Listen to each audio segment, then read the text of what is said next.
Atención porque llegó el momento de tener conversecciones. Así como lo oyen, conversecciones.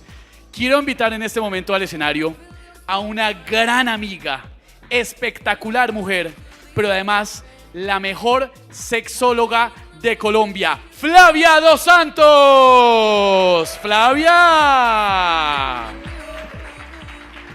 Por favor, además es muy emocionante porque no nos veíamos desde que empezó toda esta tragedia y este reencuentro de amigos, de verdad que nos emocionó bastante. Fla, qué rico que estés acá. No, qué rico estar aquí. Gracias a todos ustedes, gracias a Laboratórios Richmond, a Esteban, mi querido amigo y compañero de trabajo durante mucho tiempo. Para mí es un orgullo poder hacer parte de ese proyecto Conversecciones. Eu sou uma pessoa que sempre creio que os temas que nós outros não hablamos terminam determinando nossas decisões, pero desde lo negativo, um tabu se construye a partir da falta de informação. Então, a proposta que temos hoje é empezar a desconstruir esses tabúes, empezar a normalizar a conversação sobre sexo, a conversação sobre a salida do closet, pero sobre todo de la prevenção. E habla porque senão eu vou seguir hablando. No, pero a mí me encanta. Yo Eso tengo sí. un problema de hablar que yo Un no problema falo. no, un don que tiene Fla, pero además Flavia Dos Santos tenía que estar acompañada, por supuesto, por una eminencia en el tema que vamos a hablar hoy. Es para mí un gusto también darle la bienvenida al doctor Otto Sussman. Un aplauso grande, por favor. Y ya se van a dar cuenta porque el doctor Sussman es una eminencia en Colombia y a nivel mundial de los temas que hablaremos en esta tarde. Por favor, que arranquen esas deliciosas conversecciones. Bienvenidos. Ay, muchas gracias. Bueno, entonces, como yo les decía antes, nosotros estamos aquí hoy para hablar un poco de una iniciativa del Laboratório Richmond. Laboratório Richmond es el primer laboratório que está trayendo, después de más de 80 años de experiencia en tratamientos preventivos y antivirales, una propuesta que yo ya conozco hace bastante tempo e me causou muita curiosidade no momento que supe que apenas vamos a empezar em Colômbia, que é o tratamento com PrEP, uma pastilha única que se toma a diário, pero que não é só tomar uma pastilha, é tomar a pastilha e a ser parte de um programa de acompanhamento da saúde. Por que digo que conosco muito? Porque eu atendo pacientes em várias partes do mundo e já é uma constante em meus pacientes a ser parte do programa PrEP, que é uma maravilha, uma pastilha que ajuda a prevenir o contágio del SIDA. Pero junto a essa prevenção vem a campanha ou o acompanhamento sexual. Um acompanhamento onde uno pode ter constantemente acesso a informações, pode ter um controle de sua saúde, de como se está desenvolvendo e, obviamente, todo isso junto ao condom. Porque, ojo, é muito importante que nós tenhamos claro que o PrEP é uma dicha maravilhosa em nossas vidas, pero não podemos abandonar o uso do condom. É a mesma recomendação do PrEP que hace a Organização Mundial de la Salud para as mulheres, a doble protecção, as pastillas anticonceptivas e o condom a la hora de ter sexo. Porque aqui com o Dr. Otto, que é uma eminência em infectologia, incluso me decía algo que eu não sabia, o PrEP é para o SIDA, pero existem outras enfermidades de transmissão sexual, creio que são mais ou menos 32, se não estou enganada, que são assintomáticas e que podem levar anos para manifestar-se no corpo. Então, esse laboratório Richmond está sendo pioneiro na introdução do PrEP, junto com o Dr. Otto Sussman, que tem também o apoio à utilização do PrEP. E o que nós estamos aqui hoje é para falar, para desmistificar e poder reforçar a prevenção. Eu comentava com o doutor, eu sou filha de médico, e desde muito meu papá dizia na casa, prevenir é mais econômico e menos doloroso. O tratamento sempre vai ser mais custoso e muito mais doloroso. Então, eu sou uma dessas pacientes que vou ao odontólogo uma vez ao ano, ao ginecólogo, a todos os ólogos, porque eu tenho pânico da ideia de, primeiro, gastar plata com medicamentos e, segundo, de sentir dolor. E PrEP é isso, é essa proposta. Junto ao programa do Laboratório Richmond, vamos a ter uma plataforma digital de PrEP+, onde há não só uma interação com médicos, uma parte de acompanhamento do uso do tratamento, pero também uma coisa que me pareceu uma dicha, no celular, se pode ter aí na aplicação o momento de tomar a pastilha, o controle para que uno não perda o momento exato para utilizar o PrEP.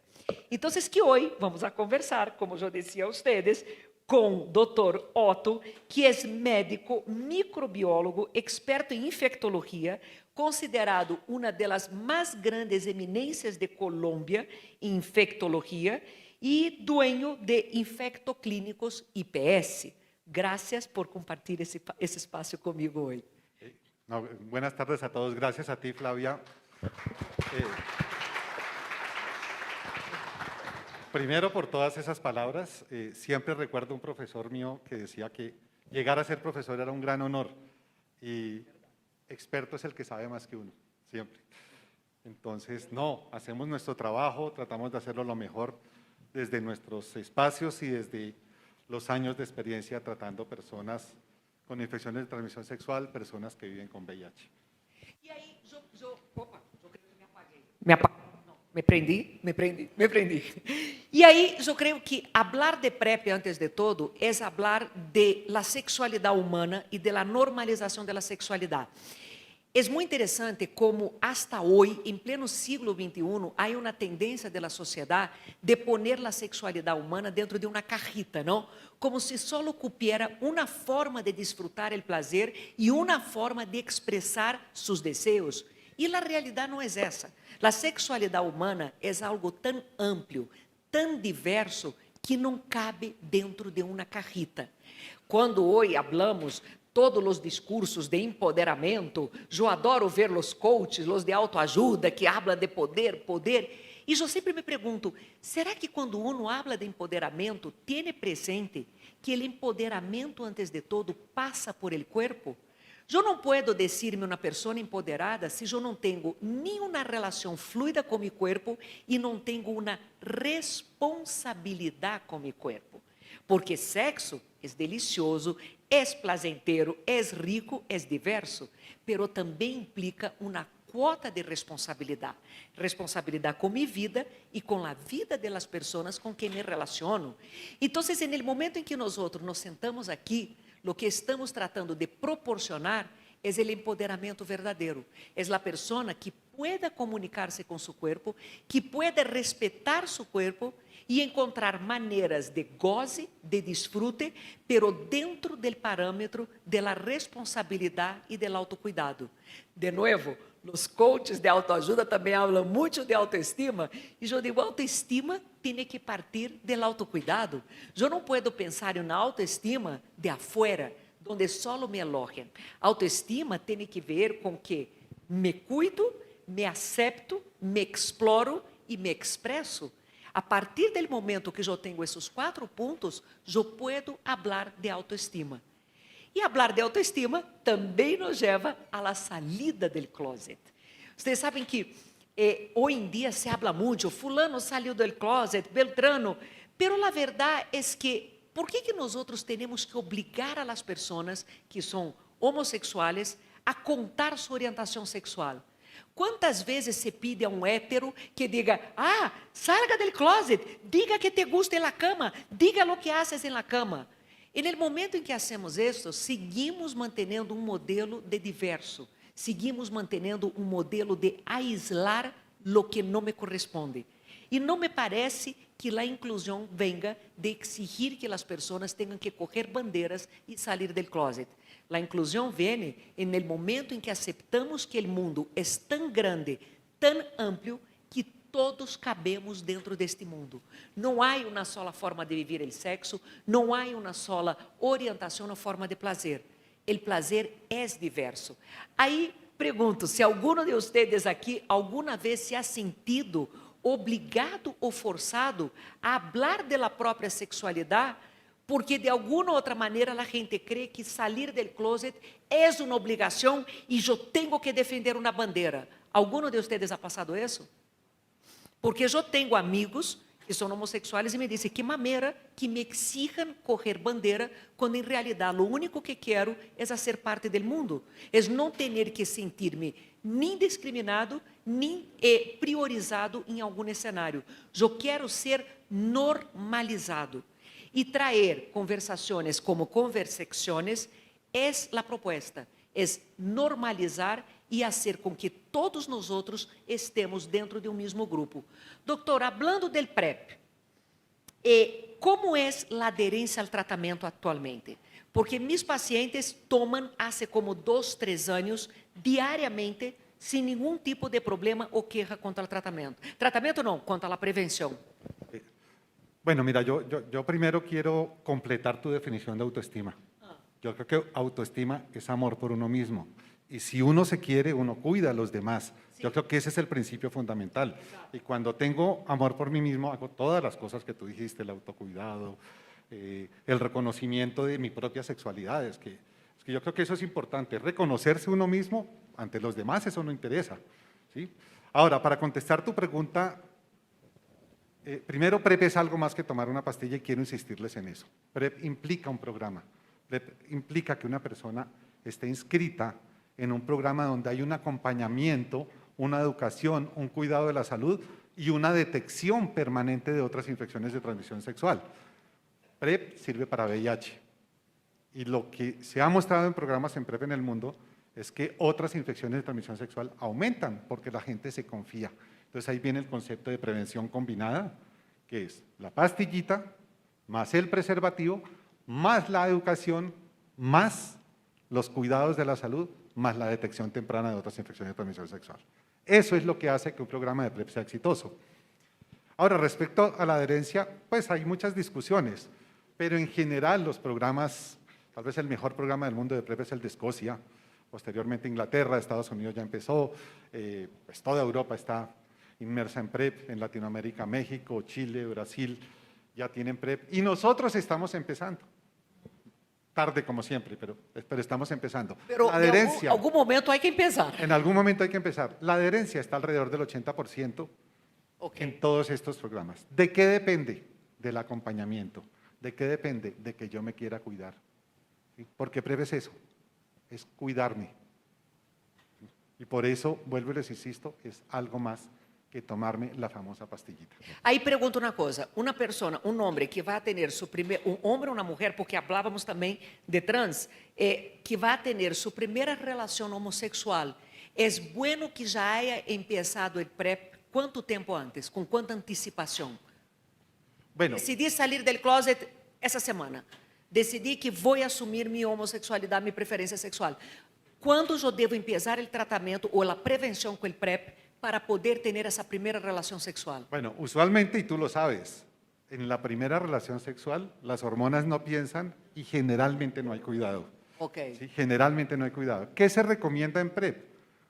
Por lo menos tener una semana de PrEP para que tengamos las concentraciones adecuadas del medicamento, del tenofovir, en los sitios donde los necesitamos, que es en las mucosas genitales y dentro de las células de las mucosas genitales. Entonces, lo ideal es una semana. Hubo protocolos de PrEP de 2 horas antes, de un día antes, de 3 días antes, pero realmente 7 días serían suficientes para ese cuidado. Pero una vez que empieza el PrEP, ¿se toma el PrEP diariamente por el resto de la vida o hay un límite para tomar el PrEP? Como se habla mucho, ¿no? ¿Hay resistencia del organismo con el PrEP? No, Ok. no. Te lo comentaba afuera. Digamos, lo que han mostrado los programas de PrEP en los procesos de educación que hacemos es que logramos, no digamos que cambiar, ajustar los comportamientos de riesgo de las personas en los procesos de educación más o menos un 10% por año. Flavia me decía, eso significa que a los 10 años entonces las personas ya no tienen que tomar PrEP. No, lo pueden seguir tomando. No hay un límite. No existe un límite de tiempo hasta ahora. No hay ningún programa que haya completado 10 años en el mundo en este momento. Pero, ¿qué es lo importante de nuevo? Todo medicamento, y este es un mensaje muy importante, no solamente el PrEP, pudiese tener efectos secundarios a corto plazo y muchos de ellos a largo plazo. De ahí la necesidad de estar teniendo un cuidado de la salud De estar en el programa. y de mirar Exato. esos eventos adversos que puedan aparecer a mediano y largo plazo. Entendi. Porque, então, por isso que é tão importante todo o juguete completo, o medicamento, estar na aplicação de PrEP+, tendo esse acompanhamento, sendo parte do programa e, por supuesto, utilizando o condom. Agora, pergunto uma coisa a ti, doutor Otto. Nós outros que trabalhamos com pessoas com sofrimento humano, sempre há todo um entorno familiar. Como é, em tu caso, para fazer com que a família de um usuário de PrEP entenda que isso é algo positivo para essa pessoa e não que veja como, meu filho ou meu irmão está enfermo, então é que por isso que vai tomar isso. Porque há aqui um peligro, não? Como nós outros durante muito tempo, hasta os anos 70, tuvimos a homossexualidade como uma enfermidade mental, e no momento em que temos pessoas utilizando PrEP, temos que ajudar a quitar esse estigma que uma pessoa que toma um medicamento é uma pessoa enferma e que não tem nada que ver. Bueno, voy a tomar el ejemplo de los anticonceptivos que mencionaste antes. ¿Por qué no le preguntamos a las mujeres que toman anticonceptivos si están enfermas? Exactamente. Entonces, el punto de nuevo es el programa. El programa no solamente tiene un médico, tiene una enfermera, tiene un psicólogo, tiene un trabajador social, en donde se evalúa ese contexto psicosocial del individuo.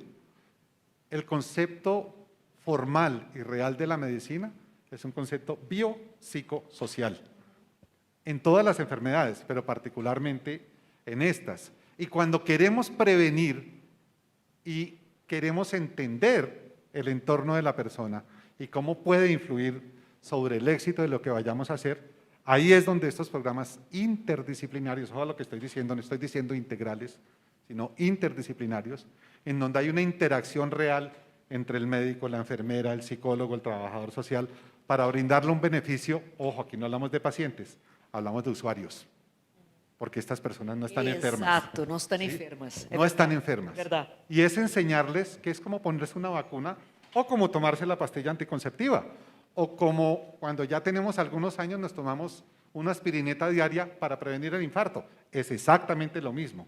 Ese es el concepto. Ahora, ¿qué es lo que pasa? Lo que tú decías antes. Entonces, como decidió salir del closet, reconocer que es una persona homosexual o que es trans, entonces lo estigmatizamos. Exacto. Y la estigmatización empieza por la misma persona, por el mismo individuo que decidió reconocer o reconoció su sexualidad y decidió expresársela al mundo. ¿Sí? Pero cuando decide no expresársela al mundo, y decir es que yo me escondo y estoy en el closet, ¿sí? Pero ahora sí abro la puerta y me reconozco, ahí empieza su terapia. Y empieza la terapia de familia y de núcleo social. Eso es muy importante. Essa coisa de hablar, não, de sair do closet. Ayer, por acaso, falava sobre isso, sobre a importância, hasta que ponto damos importância a lo que pensam e dizem de nós outros. En el passado, os grandes pensadores, os filósofos pré-socráticos, para poder ter liberdade de expressão, eram expostos ao ridículo, entre comillas, eram expostos a ataques públicos para criar uma espécie de cáscara, porque se creia, en el meio filosófico, que uma pessoa que se deixava dominar ou se deixava levar por el pensamento de outros eram escravos, porque os escravos não têm a capacidade nem de ter seu próprio comportamento, nem seu próprio pensamento. Então, só depois de haver passado por uma exposição pública, onde todos atacavam essa pessoa, la criticavam, encontravam defeitos, se reiam de ella, é que podiam ser verdadeiros pensadores livres, porque libertar era considerado isso. Era o hecho de poder expressar o que uno quer expressar do pensamento, sem medo a la crítica e juízo do outro. E eu, quando hablo muito com jovens, eu digo que libertar para mim é a diferença que tenho hoje, a minha idade, de minha adolescência, que ia para uma festa, me tomava um helado e me chorreava helado na blusa. Entrava em desesperação, tinha que ir para a casa, tinha que cambiar-me, tinha que limpiar-me.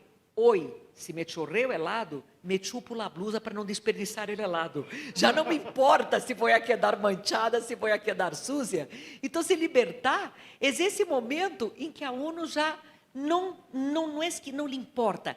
A opinião do outro é uma referência sempre, pero não pode ser el determinante.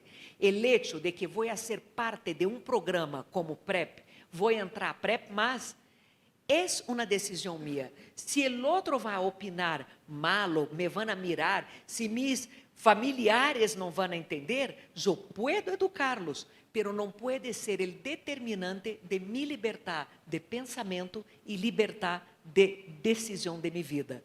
Isso é muito interessante, não? Porque uma pessoa que pode fazer pazes com sua sexualidade, que pode sentirla livremente, é uma pessoa livre. Isso é libertar. Tanto que William Reich, que foi um dos grandes pensadores em sexualidade nos anos 40, dizia que a melhor forma de ter cidadãos obedientes e controlados era aplastrando a sexualidade.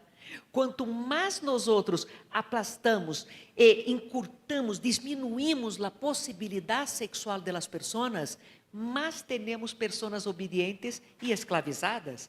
Em governos dictatoriais, lo primeiro que hacen é quitar os direitos sexuais. Lo primeiro que hacen é criar a discriminação, porque é uma maneira de controlar e ter uma população submetida. Ojo aí nisso.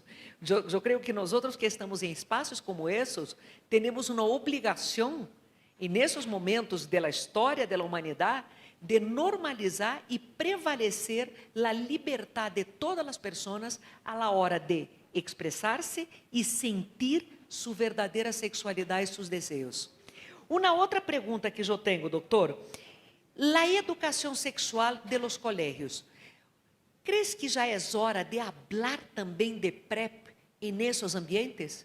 Já que estamos falando de um medicamento preventivo, e quando falamos de educação sexual em colégios, sempre a preocupação é falar de prevenção, evitar. ¿No crees que sería hora también de llevar esa discusión a los colegios? Voy a empezar contestándote con una pregunta. Sí. ¿Tú no crees que la educación sexual se debe hacer en casa? Creo que la escuela informa y la casa forma. Claro, eso es muy muy importante. La escuela importante. te da la información, pero la casa te da los valores. Exactamente. Entonces, empezamos por allí. ¿Qué debemos hacer a nivel de educación y cuándo debemos educar en sexualidad? ¿En niños? ¿En preadolescentes? Yo creo que ese es el momento.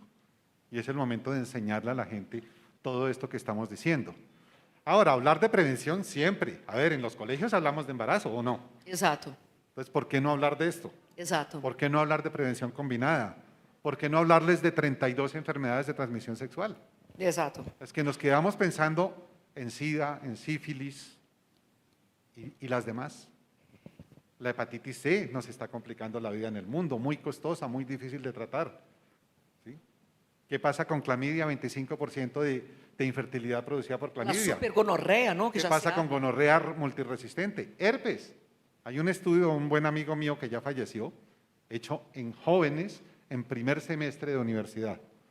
Y encontró que el 40%, estamos hablando de muchachos de 18 años promedio, ya estaban infectados por herpes 2. Entonces, sí, estoy de acuerdo contigo. Que es un virus de por vida. Claro, es un virus para toda la vida. Entonces, ¿por qué no hablamos tempranamente de prevención? Que incluye la PrEP, sí, que incluye el preservativo también, que incluye el respeto por el cuerpo, fundamental. Fundamental ese respeto por el cuerpo. Pero sí, hay que empezar a hablar en los colegios, pero desde chiquitos. No esperarnos a 11 grado cuando había una materia, yo ya soy viejito, sí, pero había una materia que se llamaba comportamiento y salud, y había una clase, ¿sí? En la que hablaban de no tener relaciones sexuales hasta que se case. ¿Sí? Y eso era, pero ese no es el mundo real. Como tú lo dijiste, la sexualidad hace parte del individuo. La sexualidad hace parte del ser, seres biológicos. Exacto. Cualquier ser biológico tiene una sexualidad. Y muchos de los comportamientos, de las preferencias, los vemos en animalitos también. Exacto. Cuando trabajamos en bioterios vemos todas estas cosas que definen los sexólogos. Exacto. Y ocurren. Y hay que verlas como son, naturales. Ahora, essa coisa da sexualidade é interessante falar, porque nós outros concluímos muito a sexualidade como genitales. No lo es. Sexualidade, por que é importante falar e por que dizias tu que é parte de nós outros? Óbvio, porque sexualidade é mirar e ser mirado, é tocar e ser tocado, é expressar-se. Ou seja, eu posso dizer que há prazer sexual no momento em que eu vejo na obra de arte. São várias formas de viver. Por quê? Porque nós outros temos uma energia sexual dentro de nós outros. Essa famosa líbido, que toda a gente habla, eu tenho baixa líbido. Não, o que tens é que estás invertindo a líbido em outras áreas de tu vida. Pero é importante falar do programa del PrEP, é importante definir os conceitos de sexualidade, e aí aunque nós outros falamos que não era o cenário, pero eu creio que vale a pena, estamos em uma universidade, estamos falando de ninhos de colégios, pero tanto o Dr. Otto quanto eu temos uma experiência de trabalho que nos mostra que os contágios de enfermedades de transmissão sexual se dá também na população da terceira idade, cada vez com maior frequência. Temos uma população que não foi educada à prevenção, que crê que já não tem mais riscos nenhum, porque não há embaraço indesejado, porque há pouco tempo de vida, e estão em comportamentos de risco alto. Temos medicamentos como Viagra, temos cada vez mais medicamentos hormonais para as mulheres, pero não temos uma população que está prevenida, que está cuidando-se. Então, também é um problema de saúde pública o contágio em la terceira idade. Hablar de PrEP não é falar só de contexto universitário ou de escolas, é falar de seres humanos, é falar de vida, de prevenção de por vida em todas as idades.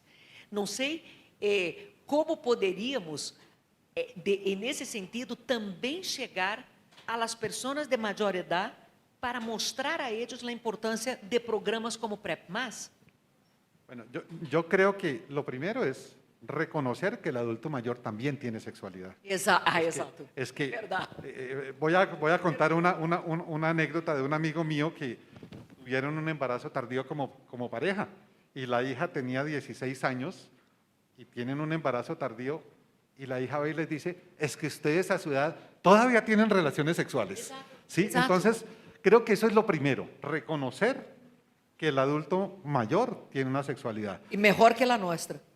Probablemente tiene más mejor que tiempo. la nuestra porque Claro, está porque sin tiene mucho más inhibiciones, tiempo. sin miedo de embarazo, hay tiempo, hay dinero, Exato. hay menos temores, Exato. ¿sí? Y hay Viagra, ¿sí? Y hay Viagra, sí, y sus derivados. ¿Qué creo yo?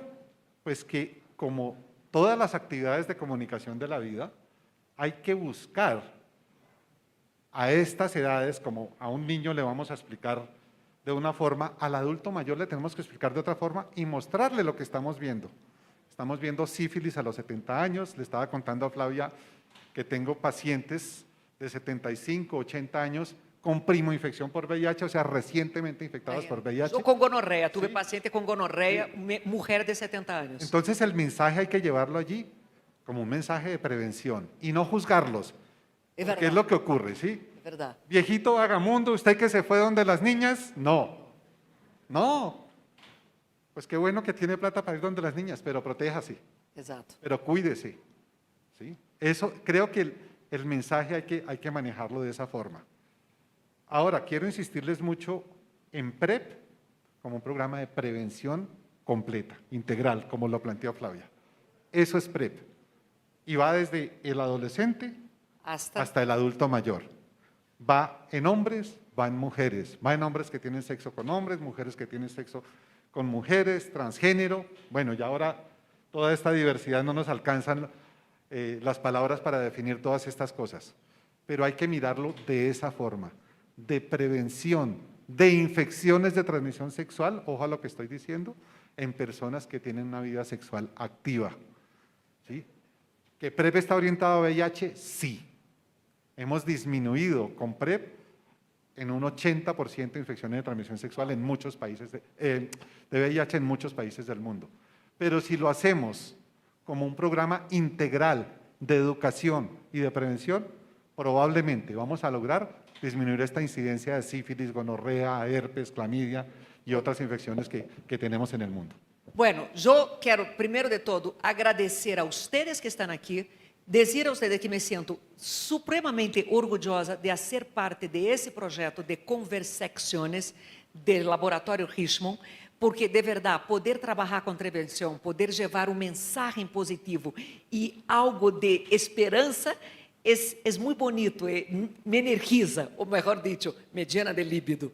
E também tenho muita líbido e hoje tive orgasmo delicioso, tendo ao Dr. Otto Sussman ao lado meu, porque de verdade para mim foi orgásmico.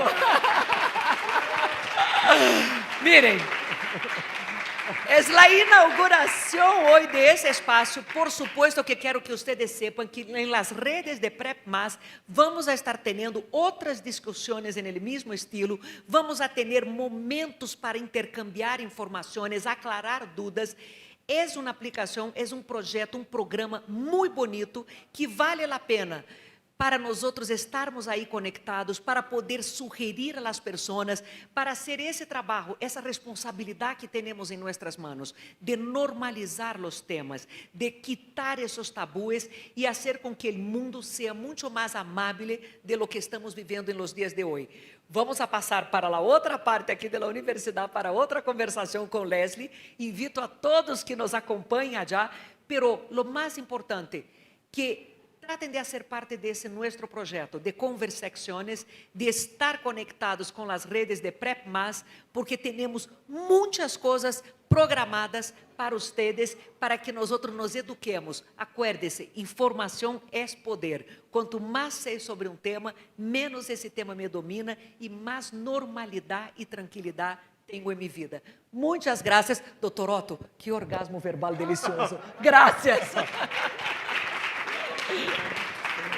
Aplauso gigante. Gigante, gigantesco. Aplauso, besos, picos, chupos. Obrigado. Obrigado. Você fala perfeitamente espanhol. E você é português. Eu não falo perfeitamente, mas eu tento falar. Eu tento. Um aplauso grande de novo para Flavia dos Santos e o Dr. Otto Sussman.